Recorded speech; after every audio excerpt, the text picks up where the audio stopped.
คน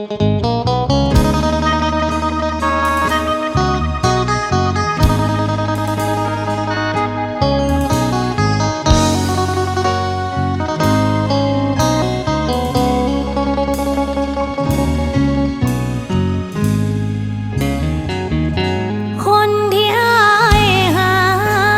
ที่ไม่ไปมีคนใหม่จากนั้นสิห้องหัวใจของอ้ายมีเพียงน้ำตาน้องเอาหัวใจความหวังดีเป็นเครื่องรักษาจนวันอ้ายดีขึ้นมาน้องก็คิดว่าอ้ายลืมเขา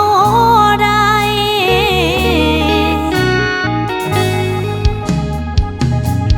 แต่ในความจริงอ้ายยังบ่ทันลืมเขา บางครั้งอ้ายเมาส่องเฟซเขาแล้วนั่งห้องให้อ้ายหูบ่น้อว่าน้องหูสึกจังใดอ้ายบอกฮักแฟนใหม่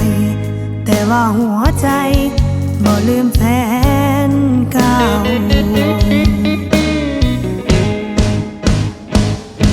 น้องยังเห็นเงาของเขาในใจอ้ายส่วนหนึ่งในใจ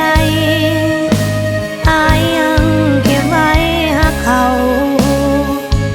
ถ้าเป็นแบบนี้คนที่เจ็บก็คือสองเฮาดับเถิดนะไฟหักดวงเก่าเปิดใจหับเอาน้องเข้าไปอยู่บ่อยากกอดเพียงกายอยากกอดหัวใจให้ไว้แน่นๆน้องบ่อยากสิเป็นตัวแทนคือเอิ้นว่าแฟนยามเขาบ่อยู่ทุ่มเทหมดใจหากอ้ายสำใดอ้ายเองก็หูเปิดใจน้องเขาไปอยู่เห็นใจแน่ดูคนเป็นแฟนใหม่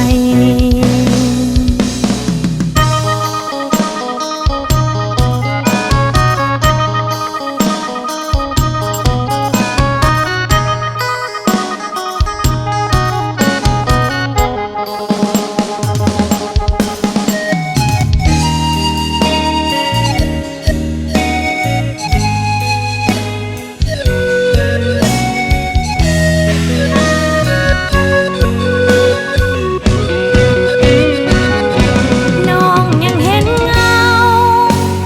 ของเขาในใจอ้ายส่วนหนึ่งในใจอ้ายยังเก็บไว้หักเขาถ้าเป็นแบบนี้คนที่เจ็บก็คือสองเฮาดับเถิดนะไฟหักดวงเก่าเปิดใจหับเอาน้องเข้าไปอยู่บ่อยากกอดเพียงกายอยากกอดหัวใจให้ไว้แน่นๆน้องบ่อยากสิเป็นตัวแทนคือเอิ้นว่าแฟนยามเขาบ่อยู่ทุ่มเทหมดใจหากอ้ายสำใด